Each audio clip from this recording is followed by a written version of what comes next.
We move to questions without notice. Are there any questions? And I give the call to the Honourable, the Leader of the Opposition. Thank you very much, Mr Speaker. My question is to the Prime Minister.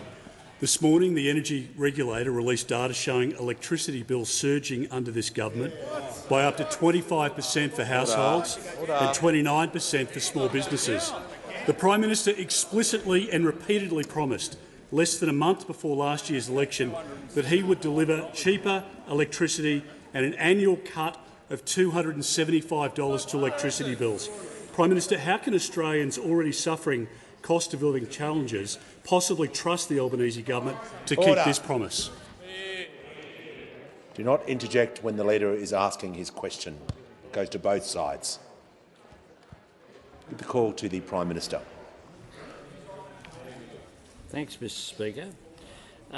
Today, Claire Savage, the Chair of the Australian Energy Regulator, said this: "It's much lower than where we were fearing it could have been last September, October." What would she know? Order. A lot of what we have seen in the price increases today have been driven by unreliable coal plants, Leader of the Opposition, so outages and very high fossil fuel prices. Order. So that transition to clean energy is critical to bringing down prices. What we are seeing is that the contracts that retailers buy for the coming financial year have fallen quite a bit since the intervention in the coal and gas markets in October last year. So they are about 40% lower than they were in October last year. That's what Claire Savage said, the Chair of the Australian Energy Regulator. Will cease ejecting.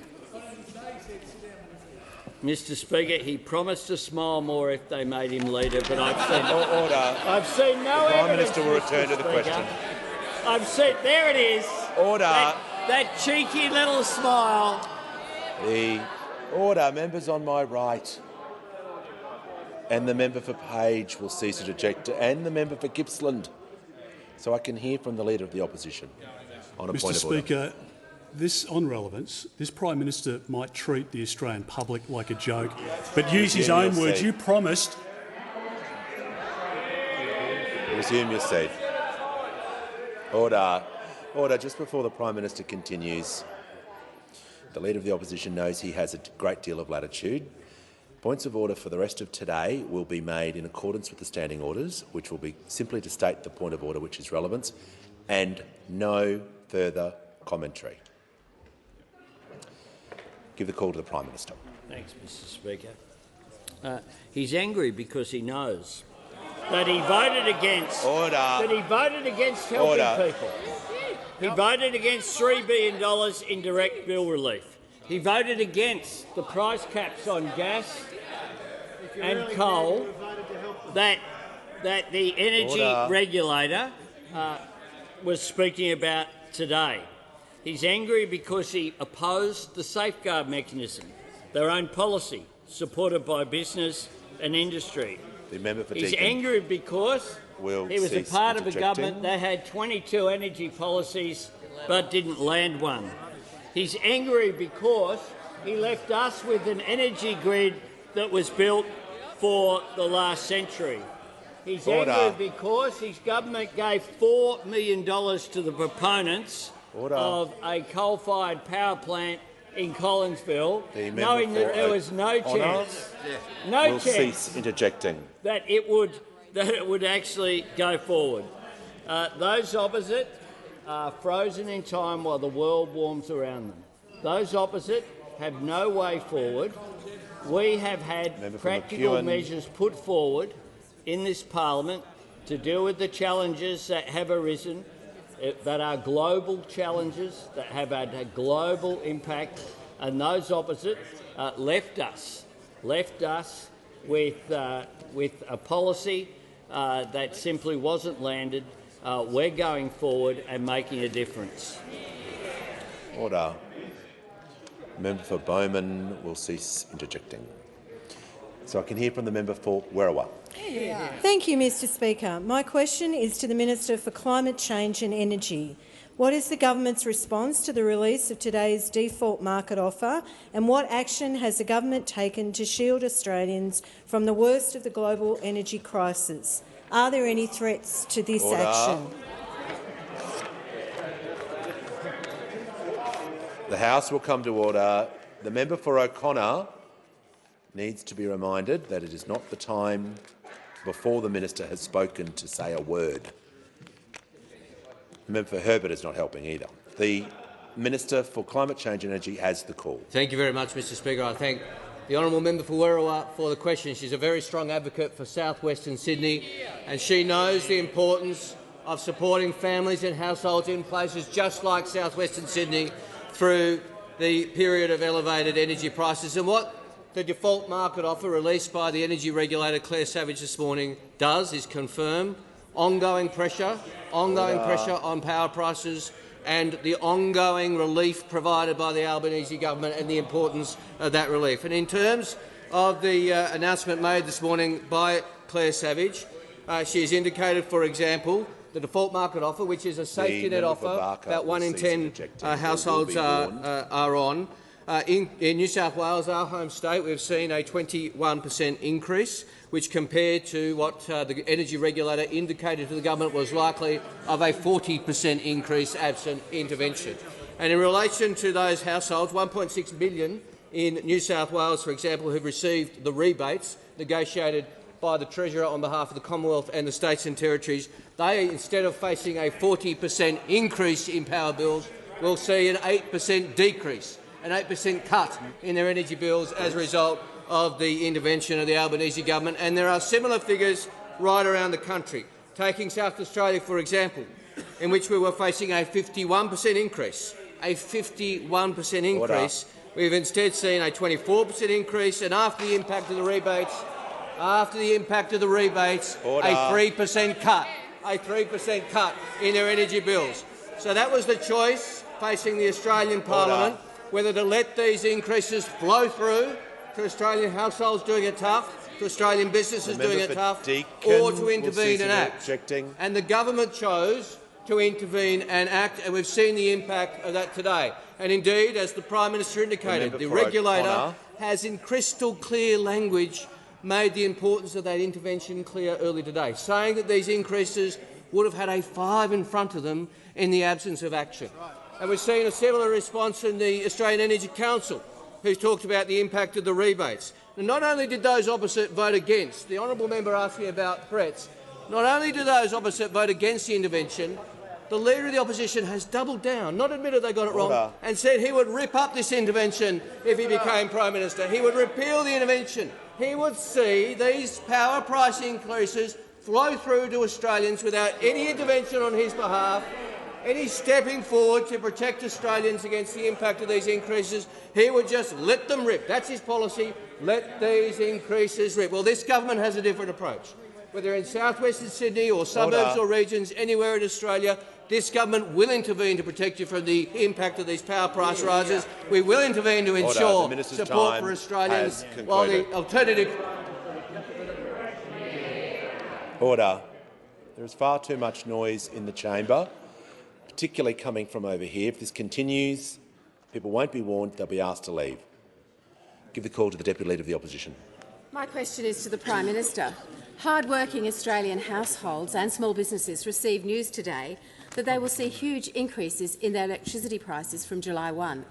Each year, households will be worse off by $594 in New South Wales, $512 in South Australia and $402 in South East Queensland, even though the Prime Minister promised they would be $275 better off. Why did the Prime Minister break his promise and lie to the Australian people? I think I know what the Leader of the House is going to say, but I want to hear from him. The Deputy Leader of the Opposition knows that that was out of order, and I ask, one, that it be withdrawn as unparliamentary, but two, that action be considered into whether the question remains on foot at all.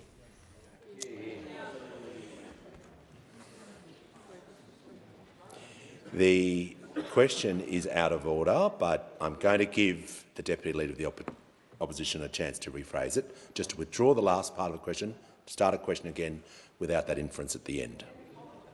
I withdraw the last part of the question, Mr Speaker, and my question remains to the Prime Minister. Hard-working Australian households and small businesses received news today that they will see huge increases in their electricity prices from July 1. Each year, households will be worse off by $594 in New South Wales, $512 in South Australia and $402 in South East Queensland, even though the Prime Minister promised they would be $275 better off. Why did the Prime Minister break his promise to the Australian people? Call to the Prime Minister. Order. The member for Deakin, I just warned the member for O'Connor about saying things before the Prime Minister or any other minister speaks. You'll be warned now. If you say one more thing during question time, you'll be asked to leave. You've been continually disruptive all throughout the week. Give the call to the Prime Minister. Thanks very much, Mr Speaker. And I'm asked about promises with regard to energy. And at the 2019 election, of course, the Coalition promised to reduce the wholesale price of electricity to $70 per megawatt by the end of 2021. Spoiler alert, it didn't happen, Mr Speaker. By the time they left office, the price was $286. So they promised 70 and they delivered 286. That was what we inherited. The member for Hume, when they were in charge also, promised $1 billion to deliver 3,800 megawatts of new power generation. Spoiler alert, didn't happen. Not a single kilowatt. Not one. Not a single dollar. Order. Not even a watt. Not a why, but not a watt. They promised also the feasibility study on Collinsville, didn't even publish a study. The proponents got $4 million. $4 million.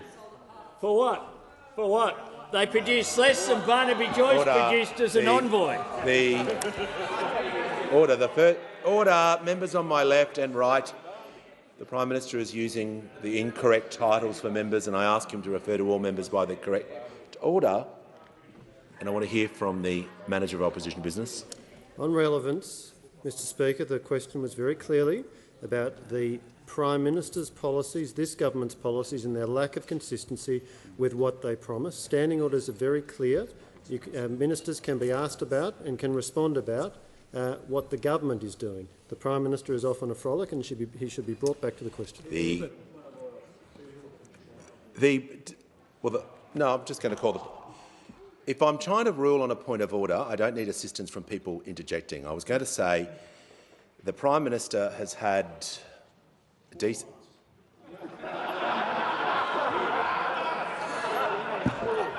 I just call the Prime Minister in continuation. Order. Seriously, Mr Speaker. Order. Order. The Leader of the Opposition will cease objecting. The House is going to come to order. There is a general warning for the entire House now. The Prime Minister will be heard in silence, otherwise action will be taken. Thanks very much, Mr Speaker.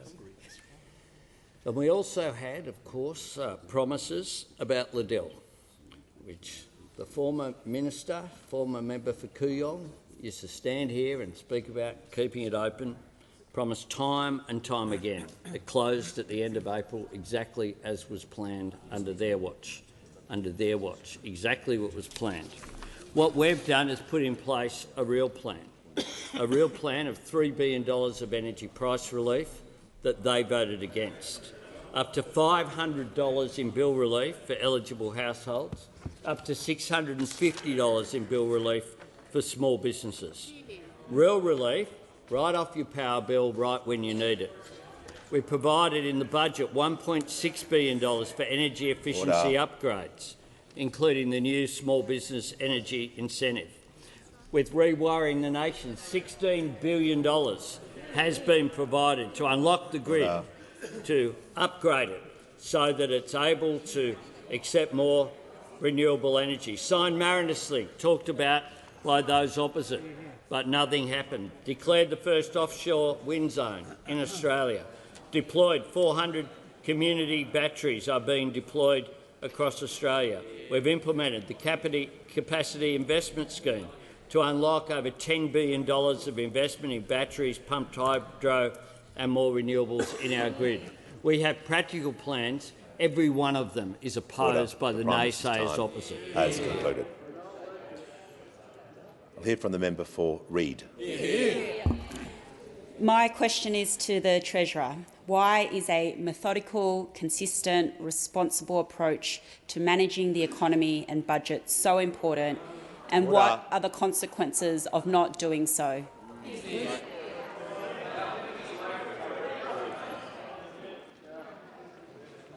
The member for Barker is now warned. Give the call to the Treasurer. Thanks very much, Mr Speaker. Thank you to the wonderful member for Reid for her question. Over the past 12 months, the Albanese Labor government has begun the hard yards of repairing the budget and building a stronger and fairer and more secure economy. And our responsible economic management is leading to smaller deficits, less debt, less interest costs and a forecast surplus for this year. At the same time, we're delivering cost-of-living relief for Australians doing it tough, and today's DMO confirms we've helped shield people from the worst of the energy price spikes. Now, in an uncertain global environment, our methodical and consistent approach is building buffers against global uncertainty and making our economy more resilient to external shocks. Now, you contrast that, Mr Speaker, with what we've heard from the Leader of the Opposition since his budget reply a couple of weeks ago. It's been 2 weeks since the budget reply, and the reason why we don't get any questions about the budget from those opposite is because their budget reply is already falling down around them in a shambolic mess. And let me give you a few examples of that, Mr Speaker. Now, the big idea that the Leader of the Opposition had was to bring back work for the dole. And then the only problem with that was work for the dole hadn't been abolished. And it was in the budget. There's thousands of people participating in work for the dole, but he wants to bring it back. It's already happening, but he wants to bring it back. 2 weeks ago, he came up with this big idea about JobSeeker. He wanted to change the way JobSeeker did. 2 weeks later, they still can't tell us how much it costs. And whenever they're asked, they'll say, we'll tell you later on, but we want you to support it now.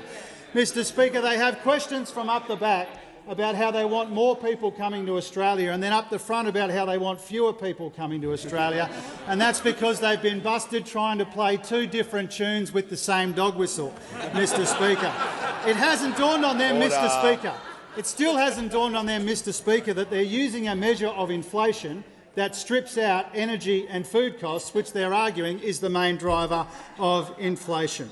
Mr Speaker, it hasn't dawned on them that when they argue about the net policy impact, the $20 billion net policy impact from our budget, that is half of the net policy impact of the last budget that they had, yet they pretend ours is inflationary and theirs is not inflationary, Mr Speaker. They say they want smaller deficits, but they want to spend more money on defence and they want to give bigger tax breaks for people who've already got tens of millions of dollars in super, Mr Speaker. They said on budget night that they supported all along our energy plan, right? The same energy plan. The only problem with that, it's the same energy plan they came in here and voted against, Mr Speaker. This is the usual coalition bin fire of haplessness and hopelessness and heartlessness. They've gone from born to rule to born to rot, Mr Speaker, and you see that in the $1 trillion of debt that they left us with almost nothing to show for it. Order. The member for Riverina does not need to interject. Before I call the member for Goldstein, I'm pleased to inform the House that present in the gallery today is the Australian Political Exchange Council's 14th delegation from the Philippines, led by Ms Eunice Balbacon. On behalf of the House, I extend a very warm welcome to you all. Give the call to the member for Goldstein. Thank you, Speaker. To the Health Minister. Recently, 16-year-old Katya from my electorate contacted me about the death of her 15-year-old friend due to an eating disorder.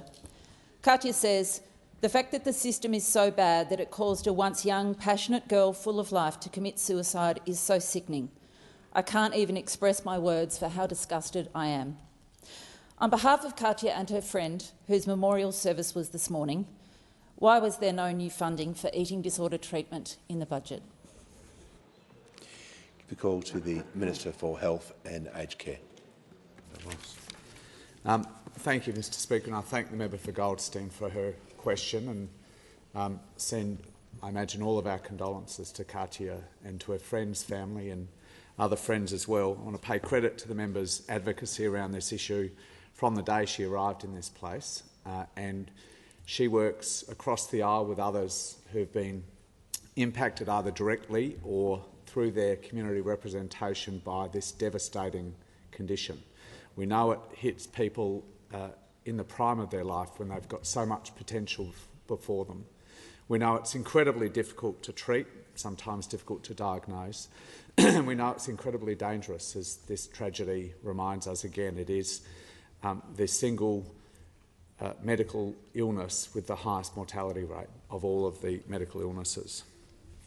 You also know, and we've talked about this, Member for Goldstein, that there has been an increase in presentations right across the country through the COVID period, which has proved very stubborn. It hasn't yet started to subside, unlike some other health impacts of the pandemic. And historically, we all know that there has not been enough good evidence-based treatment that's generally and historically been provided at state level.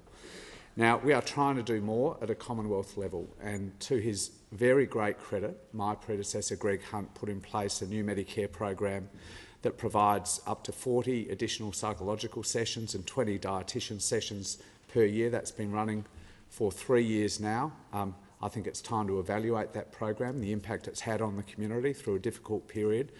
More than 500,000 sessions of care under that program have already been delivered, which is a great thing, but hasn't changed the picture or shifted the dial sufficiently. As you also know, there was money allocated by the former government to state governments for residential treatment centres. I've written to them. We've talked about this not moving quickly enough. I'm hopeful of announcements, including in your state, very soon, so that can actually get up and running.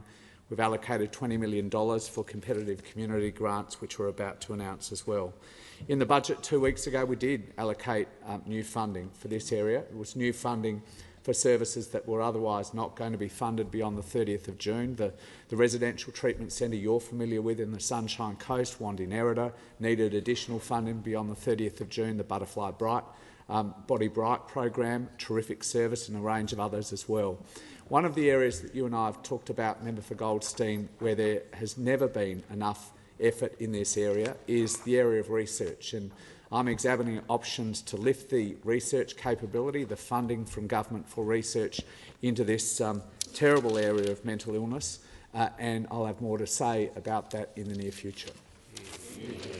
And on indulgence, I'll call the Leader of the Opposition. Thank you very much, Mr Speaker. Well, I want to lend the support of the Opposition to the work of the Minister. I want to send my condolences to the family and to the friends of this young individual, this young Australian whose life has been cut short at a very early stage. It is one of the most confounding issues for us as a country to deal with. There are members in this parliament who have close family members who have been affected by this disorder, and it's a very clear message that as a parliament we should send the government, the crossbench, everybody here, that it's an issue that we want to do whatever we can to further address.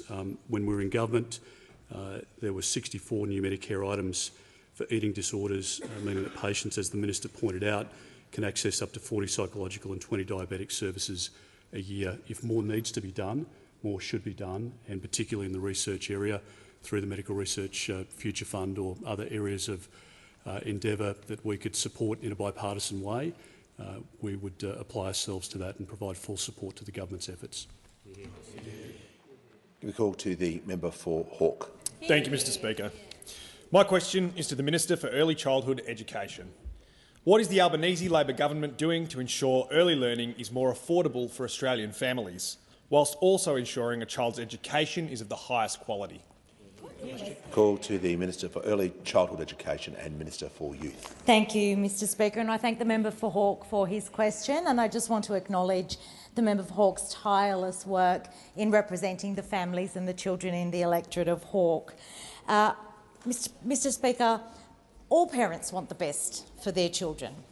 A life of opportunities, a life filled with lifelong learning, a life full of experiences that help them thrive. And on this side of the House, we want the same for every Australian child. No matter where they live, no matter what their circumstances, no matter what their background. The Albanese Labor government wants every child to have the very best start in life. And on Public Education Day, I just want to take a moment to acknowledge the work of my colleague, the Minister for Education, in ensuring that that best start in life is continued right through schooling through our public education system. Now, a key part of that is access to high-quality and affordable early childhood education. That's why we're delivering on our commitment to make early childhood education more affordable for 1.2 million families right across Australia from July 1st. That's just over a month away.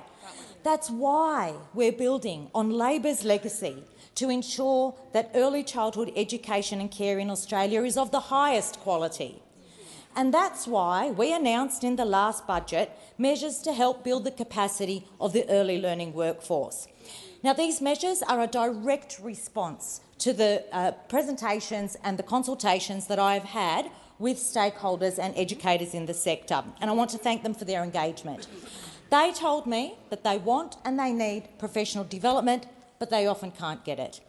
They told me that the financial stress of having to undertake practicums was often a disincentive to further study and upskilling. So what we've done is allocate $72 million in the budget to support professional development and practicums. These measures have been widely welcomed by the sector, including by Elizabeth Deeth from ELACA, who said, and I quote, "Having the opportunity to undertake professional development and skills training will enable the workforce to build up their expertise and ensure that they have the support they need to advance in their careers." Mr Speaker, this government recognises the professionals who educate and care for our children. We believe in the value of early learning, and we heed the evidence about brain development in those first 5 years of a child's life. That's why we're committed to an affordable, world-class early childhood education and care system, a system that works for every Australian family and for every Australian child. Give the call to the honourable member for Fairfax. Order. Thank you, Mr Speaker. My question goes to the Minister for Climate Change and Energy. Darren Pilcher has been a local cafe owner on the Sunshine Coast for the past 8.5 years. And he's just gone through one of the toughest years in business under this Labor government. Darren's electricity bill has risen 60% over the last year and gas up to 50%. Why are power bills going up when the Prime Minister promised they would go down? Give the call to the Minister for Climate Change and Energy. The Minister has the call. Well, thanks very much, Mr Speaker. I appreciate the question from the honourable member for Fairfax, especially given it's the first one he's asked me since February, Mr Speaker, since February, and here we are in May, and I'm very delighted to get a question from my Shadow Minister, Mr Speaker. In fact, I appreciate the Shadow Minister generally. Generally, I appreciate him, Mr Speaker. It's very important to me that he stays in his current role. Now, Mr Speaker, in relation to Queensland small businesses, it's also the case that because of this government's intervention, the increase that Queensland small businesses are facing has gone from 43% down to 22% as a result of the intervention of this government, Mr Speaker, an intervention those opposite, one, would not have imposed, and secondly, would repeal. The Leader of the Opposition was at the APPEA conference a couple of weeks ago promising to rip them up. I say APPEA, you say APPEA. I say renewables, you say nuclear. Let's call the whole thing off. Let's call the whole thing off, Mr Speaker. Now, the Leader of the Opposition was promising to rip it up, rip up the intervention. He was channeling his inner Reagan. He was saying he was like Ronald Reagan. He was saying, Mr Albanese, tear down this bill relief, he was saying, Mr Speaker. That was his message at the APPEA conference. Well, we're not going to stop the bill relief. We're going to continue with the bill relief for businesses and for households right around the country, because that's what good governments do. Order. House comes to order. I'll hear from the member for Macon. Thank you, Mr Speaker. My question is to the Minister for Health. How is the Albanese Labor government's cheaper medicine policy making healthcare more affordable? Why is this important, and how is it helping to change the lives of Australians? How have the pressures on costs of medicines changed over time? Give the call to the Minister for Health and Aged Care. Thank you, Mr Speaker. I thank my friend the member for Macon, who has proudly served his community for more than 3 decades in the north and north-eastern suburbs of Adelaide, first as mayor and then for a long time in this place. And he's been a relentless advocate for better healthcare services in the areas that he serves. Like the rest of us, the member campaigned very hard at the last election on our promise to make medicines cheaper, and we're delivering on that promise by listing more life-saving, life-changing medicines on the PBS and by cutting the script prices for millions and millions of patients. Yesterday I had the absolute pleasure, Mr Speaker, of joining 3 extraordinary young Australians and their parents. Oscar, who's 10 and the Deputy Prime Minister would be pleased to hear, a fierce Geelong Football Club supporter, Ari, who's 12, and 3-year-old Kira from the Sunshine Coast. All 3 of these kids have achondroplasia, the most common form of dwarfism. The 140 kids born with this condition every year are 50 times more likely than other babies not to live beyond 5 years of age. And if they do survive, they'll likely have to endure multiple major surgeries and live for years with pain and disability. Yesterday we celebrated the PBS listing of an extraordinary new drug, Voxzogo, a treatment that was proven through global clinical trials led here by researchers at the Murdoch Children's Research Institute down in Melbourne. This drug is going to transform the lives of all of these kids. Without the PBS listing, though, the drug that they'll have to take from early infancy up until the time their growth plates close at 16 or 18 would cost $330,000 every single year. Under the PBS, it will cost just $30 a script. And, Mr Speaker, we're also committed to cutting the price of PBS scripts for patients. On January 1st, I've said a couple of times in this place, we delivered the biggest cut to the price of medicines in the 75-year history of the PBS. Mr Speaker, in the budget we announced that we've also accepted advice from the experts in the PBS to allow patients to access up to 60 days' supply of common medicines for chronic disease. This will halve the cost of those medicines for 6 million patients, which is why our decision has been supported by a long, long list of patient groups. It will also halve the number of routine visits to GPs to get a repeat script, freeing up millions of GP consults every year for other patients, which again is why our decision has been supported by every single doctors group in this country. Now, of course, Mr Speaker, we will reinvest every single dollar the Commonwealth saves from this change back into community pharmacy, but this government is deeply committed to delivering cheaper and cheaper medicines for Australians. It's good for their hip pocket and it's also good for their health.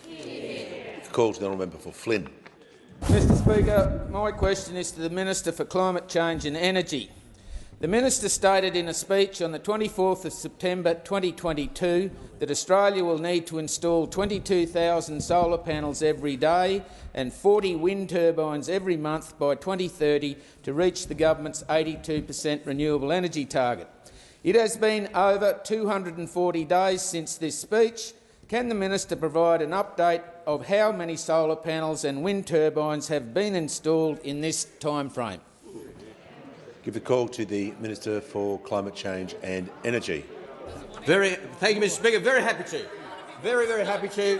Investment in large-scale renewables is up 55% under this government, Mr Speaker. We've had 7.1 gigawatts committed of investment in renewable energy, Mr Speaker, since this government was elected. That's the update for the honourable member. We on this side are very proud of renewable energy. They pretend, some of them pretend to support renewable energy. Some of them, like the member for Flynn, to his credit, don't bother to pretend. Order.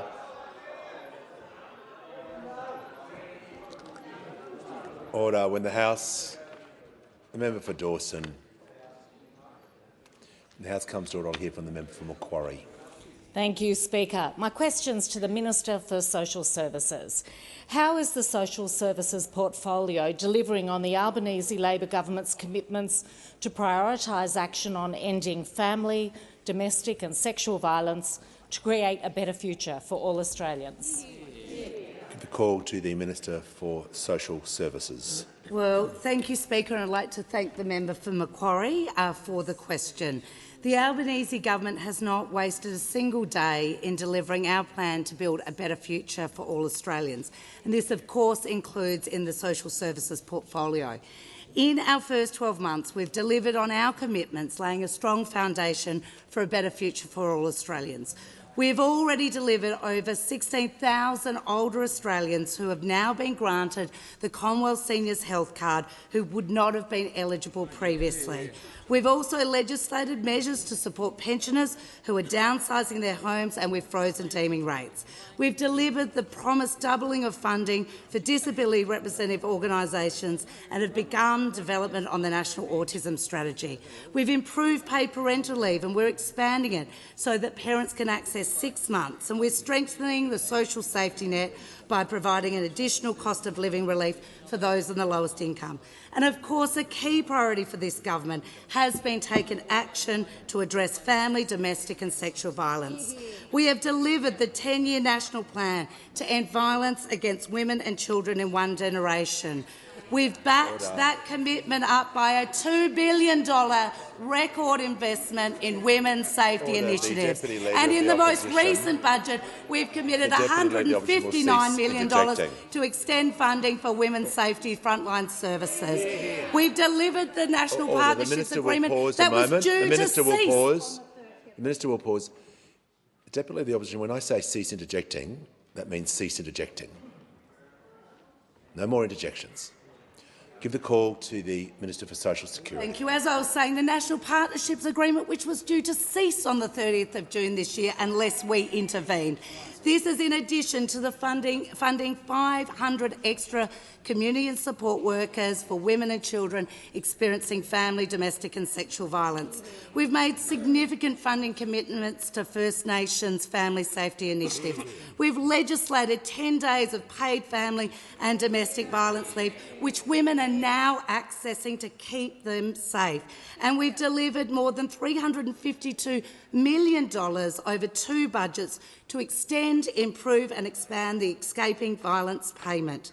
Of course, this program was left in absolute shambles by the previous government, and our government has been fixing the mess. When we came to government, Speaker, there was a backlog of more than 4,000 people waiting for their payment to be processed. Wait times for payments were on average 33 business days from the date the claim was raised to being dealt with. This was unacceptable. Now, I'm pleased to advise the House that at the end of April 2023, victim survivors are having their claims dealt with on average within 6 business days. This is making a real difference to people and fixing the mess that they left us. Speaker, in 12 months, the Albanese government is delivering on our commitments to make a meaningful difference in the lives of Australians. Concluded.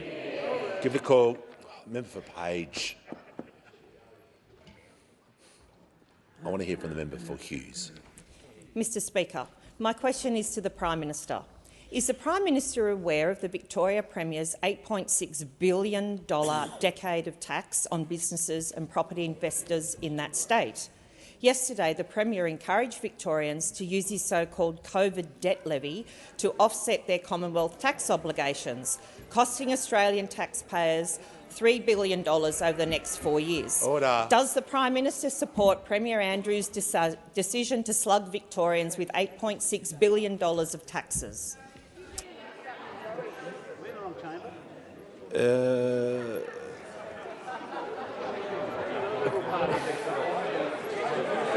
I'm just order, members on my left. The question was about the Victorian budget, but I just want to hear from the Leader of the House. Yeah, Mr. Speaker, ministers are to be asked under standing orders for what's within their portfolio. It is open to any member of the parliament to contest a state election, but in terms of if question time starts to become commentary on every state issue, it fundamentally just undermines what question time's here for. Order. Order. I want to hear from the Manager of Opposition Business. Well, Mr Speaker, it very clearly has an implication on Commonwealth revenues, as indeed the Victorian Premier has explicitly pointed out, and that's why it goes squarely to the Prime Minister's responsibilities. If it was the question was around the impact to the Commonwealth budget or something the Prime Minister, that was not part of the question. I agree with the Manager of Opposition, but the end part of the question was, do you support the Victorian state budget? That was the part of the question that was asked. So I'm going to allow the question, but I just say, for the benefit for members for future, when framing questions, if it can be related directly to the Prime Minister or the Minister's responsibility, that question is going to be totally within standing orders. So because of the respect I have for the member for Hughes, I'm going to allow the Prime Minister to address the end part of the question. I'm not sure what bit that was, Mr Speaker. But I'm happy to talk about budgets. I'm happy to talk about our budget, which I'm responsible for as the person who chairs the Cabinet. I'm happy to talk about our boost to bulk billing, helping 11 million Australians see a doctor for free. I'm happy to talk about halving medicine costs. The Prime Minister will pause. The Minister for Climate Change is not helping and will cease interjecting or be warned. I want to hear from the order. I want to hear from the Leader of the Opposition. Well, thank you, Mr Speaker. And to assist you, as you directed, the question was, and you directed the Prime Minister to the last part of the question, does the Prime Minister support Premier Andrews' decisions to slug Victorians with $8.6 billion of taxes? Well, I was listening carefully to the manager, and I was hoping that would be a cue, because the question was about responsibilities of the Victorian budget, which the Prime Minister does not have responsibility for. That is clear understanding orders, but we're just going to allow this question to go, and I'm just going to get the Prime Minister to be as relevant as he can to the question. Order. I'm trying to help him out, Mr Speaker. Trying to help him out. It's a very generous ruling, of course, that you have made. And I support the federal budget that has benefits for every single state and every territory in this country. Victorian aged care workers will benefit massively from the 15% pay increase that will occur. They'll benefit from the additional Medicare urgent care clinics that are there. They'll benefit from the Getting Wages moving that's occurring as well. Victorians will benefit from the energy bill relief that we put in place.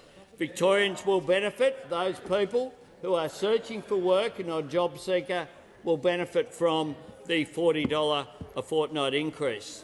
And many Victorians as well, particularly single mums, will welcome the additional support by extending the single parenting payment from the youngest child reaching 8 up to the youngest child reaching 14. Victorians will benefit from the increased rent assistance, for the biggest increase in 30 years. They'll benefit from the 10 days family and domestic violence leave. They'll benefit from the energy efficiency measures that we have there as well. And Victorian small businesses will certainly welcome the small business incentives that are in place as a result, including the expansion of the instant asset write-off. Victorians, of course, will benefit greatly from our budget. When I've been in Victoria, in the electorate of Higgins, with the member for Higgins, they're visiting a medicine centre, talking with doctors about the benefit that they will have from our plan to increase the incentive by 3 times the bulk billing incentive. That will make an enormous difference as well. When I was in the electorate of Goldstein, there at the Brighton pub, I suspect the first ever Labor Prime Minister to visit Brighton, they will certainly said that the budget was very well received. And when I was in McEwen, at a childcare centre in McEwen just a week ago, they certainly were very pleased that cheaper childcare will come in on July 1. I'll be in Ballarat in a short period of time. Order. Prime Minister's time has concluded. Order. I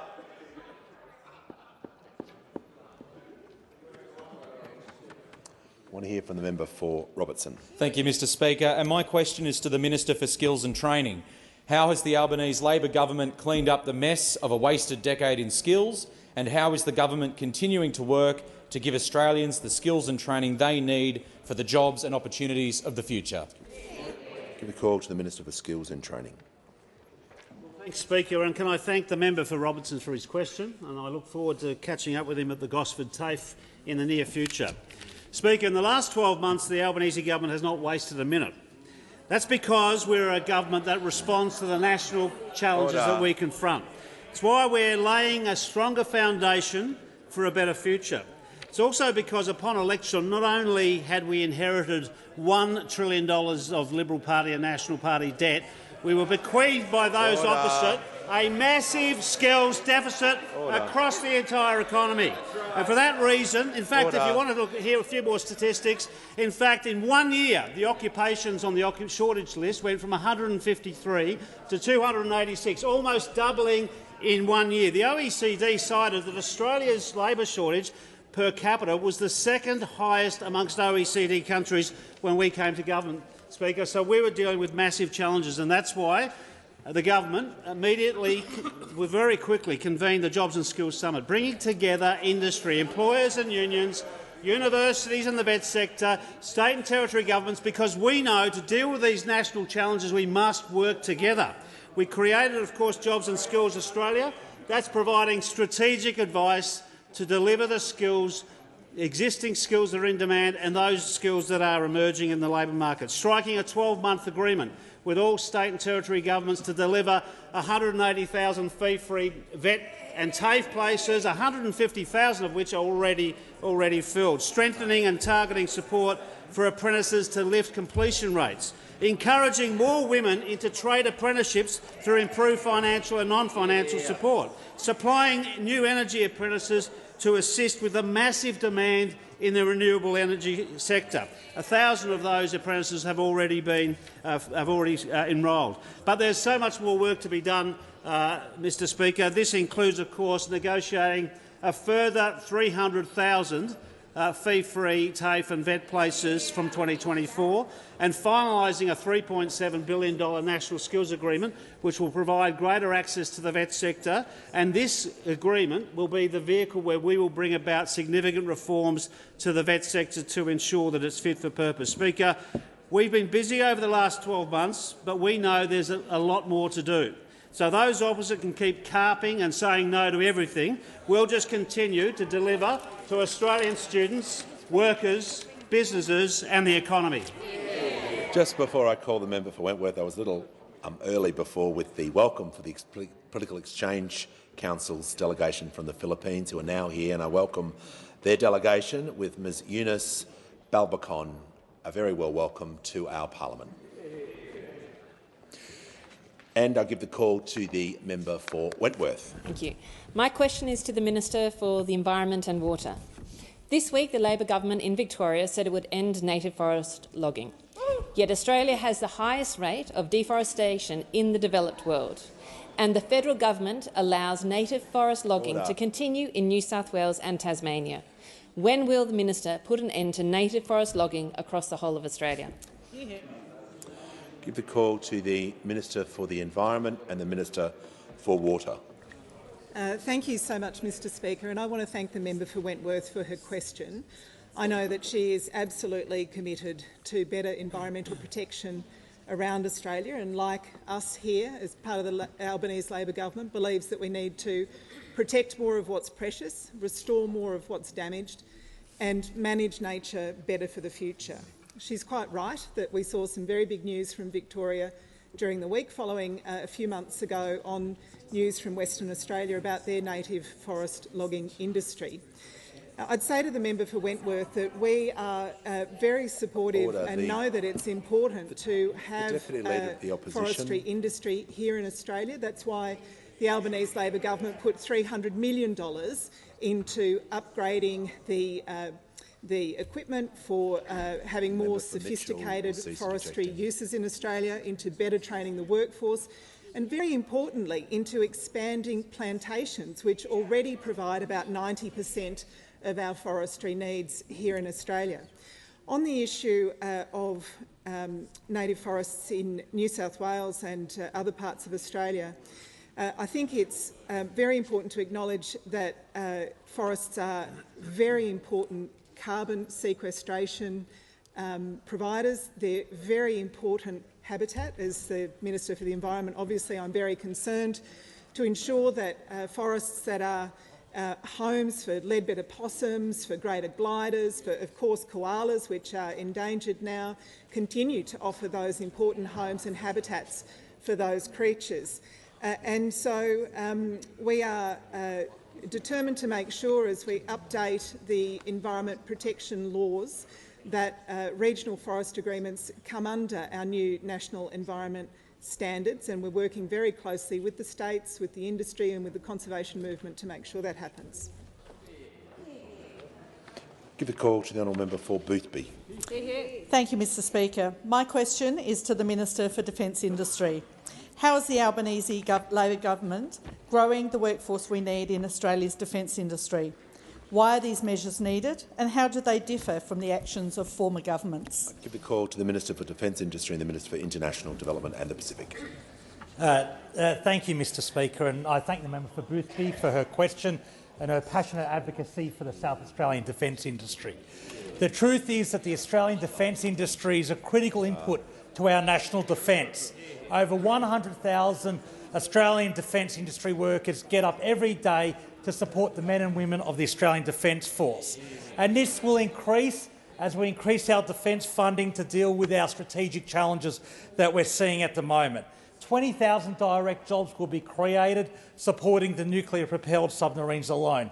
And the truth is, Speaker, we'll need many more workers as we get on with the job of implementing the Defence Strategic Review recommendations, including modernising the Australian Army, enhancing the lethality of the Royal Australian Navy, giving more strike options to the Air Force and establishing a sovereign missile manufacturing capability in this country. That means more business for Australian industry, and that means more workers are needed. And that's why the Albanese Labor government is making very significant investments. We're establishing the Skills Academy in South Australia to actually train workers to work in our submarine and surface fleet construction programs. We've announced $130 million for 4,000 additional uni places in STEM subjects, and we've allocated $11 million to the WA Defence Industries Pathway program.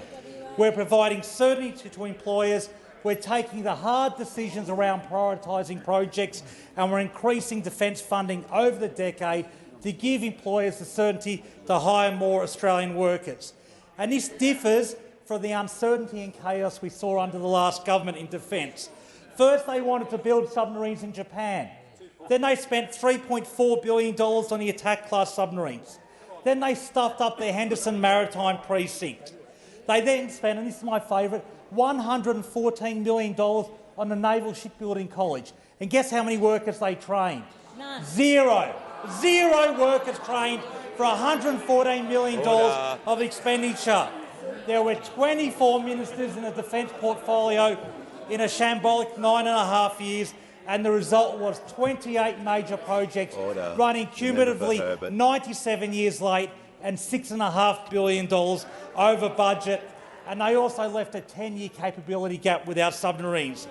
The truth is, Speaker, they talked a big game, but they cut $12 billion from the defence budget and they added $42 billion of spending commitments without a single new dollar added. Without a single new dollar added. By contrast, the Albanese Labor government is providing sober adult leadership. We're increasing resources to defence to face the challenges, unlike the negative coalition over there. Order. The minister is warned now that term is not parliamentary. If anyone else uses that term, there will be actions. Give the call to the member for Gippsland. Thank you, Speaker. My question is to the Prime Minister, and I refer the Prime Minister to his statement to timber workers prior to the election, where he said, and I quote, "Labor supports your industry your family and your community. Prime Minister, given the Victorian Labor government's decision to ban all native harvesting of timber in just 6 months, sacking thousands of workers, what support has the Prime Minister and his government actually provided for timber workers across Australia, or is this just another broken promise? Order. Give the call to the Prime Minister. Thank you, Mr Speaker. I'm asked the second question I've been asked today about the Victorian budget. Mr Speaker. Order. We know that in the last term of parliament, the attacks were pretty consistent from the former government against the Andrews government, and we know how well that worked out for them because the Andrews government received an increased majority when they went to the people of Victoria last year. The Victorian government has a $200 million structural adjustment package in their budget, given I've been asked about it. And I certainly do support timber workers, and through the regional forestry agreements process, we work with states and territories to support Australia's forest industries to operate under high standards for environmental management and sustainable harvesting. We need timber products, and we want sustainable forestry jobs. And that's why we are investing, the Commonwealth Government, $300 million to grow plantations, modernise our timber manufacturing infrastructure and build the skills of our forestry workforce. And I note that through the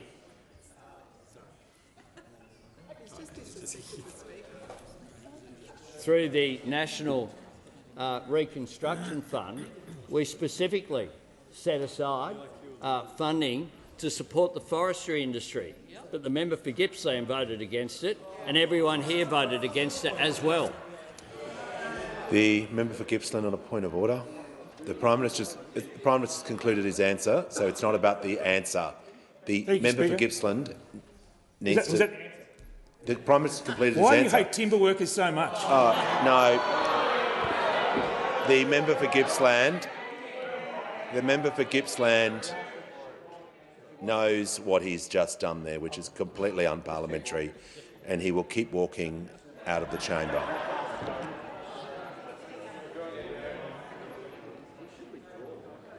The member for Gippsland, before you leave, I'm going to ask you to I'm going to ask you just to withdraw that last part of your statement. Order. Just withdraw the being gutless. I understand on what basis, Mr Speaker? Well, the phrase that he used was unparliamentary. It's not only abuse of standing orders, it's... I acknowledge the abuse of standing orders and I withdraw the word hate, is that right? You just withdraw... Is that what I'm withdrawing? I withdraw. Thank you. Withdraw. I thank the member to assist the House. The member for Herbert.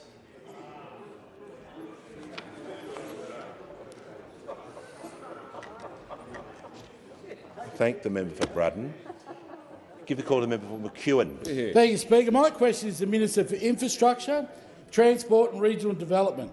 How has the Albanese Labor government delivered a better future across the country in the infrastructure portfolio over its first 12 months?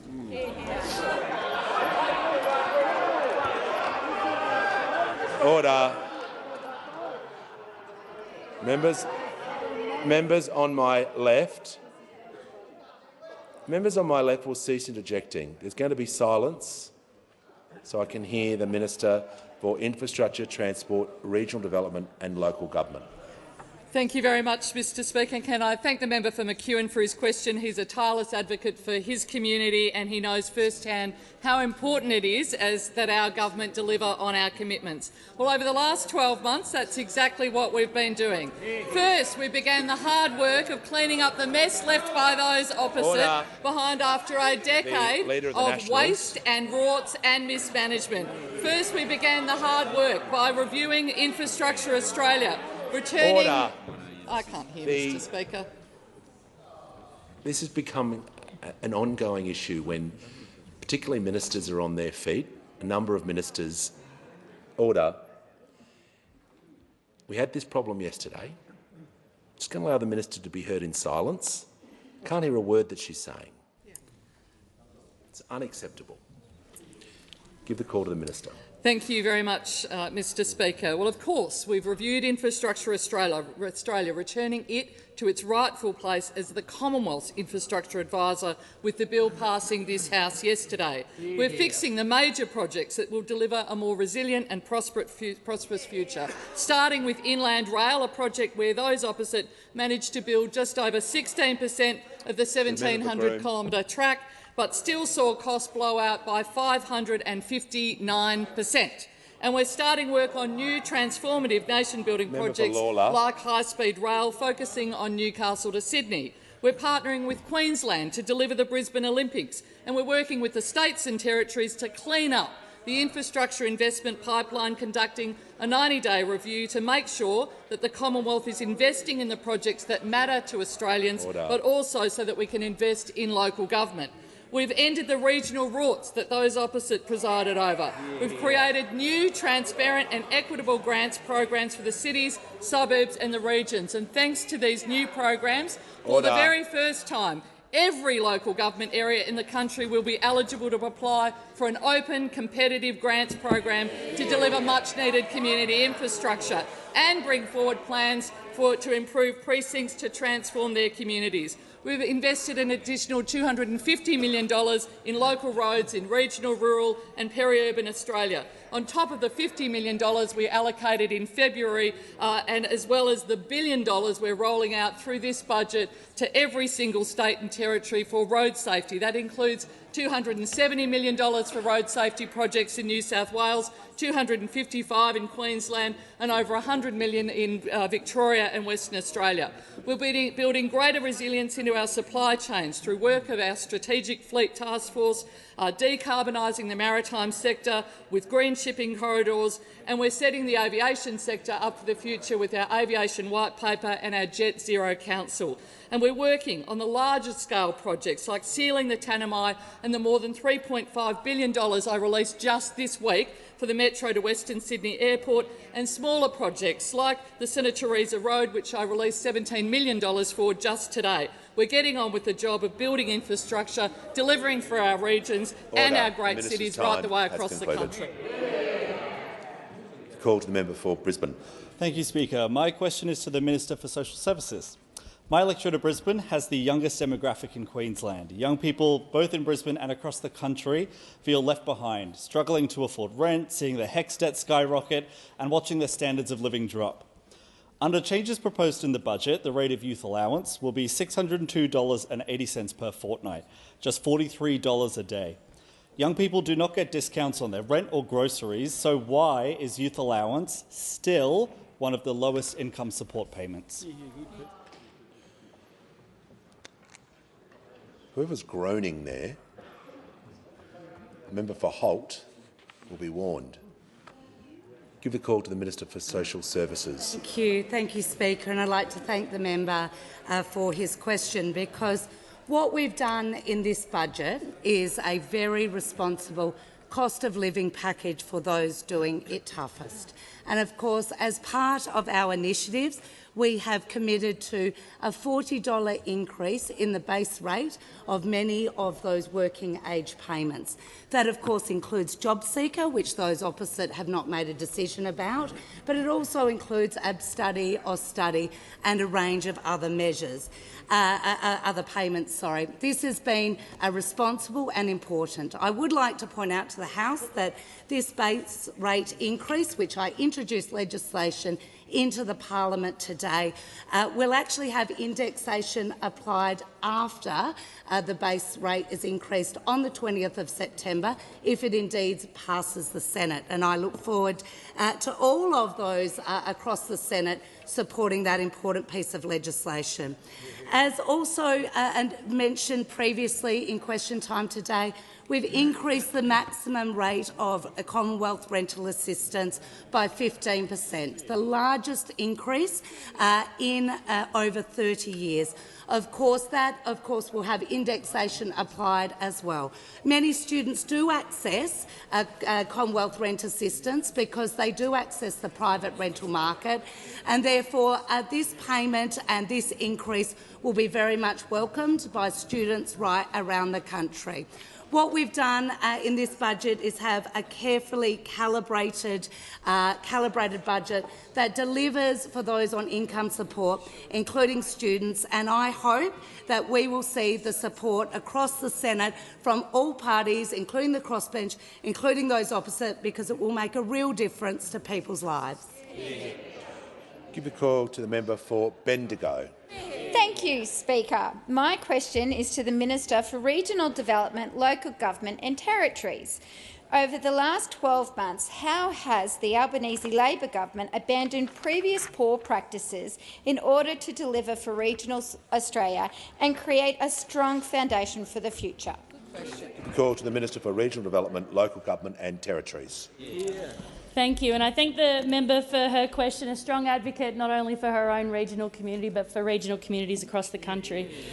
And on this side of the chamber, postcodes don't matter. We know we've got to deliver for all of Australia, and that's what we are doing. I hear the sea of suits. Really lovely to hear you today. But when you're in government, instead of playing a game of charades about what you thought government looked like, it's more than just a press release, a photo, a head nod in the back of a press conference. You actually had to do the delivery part, and that's what you forgot over the last 10 years.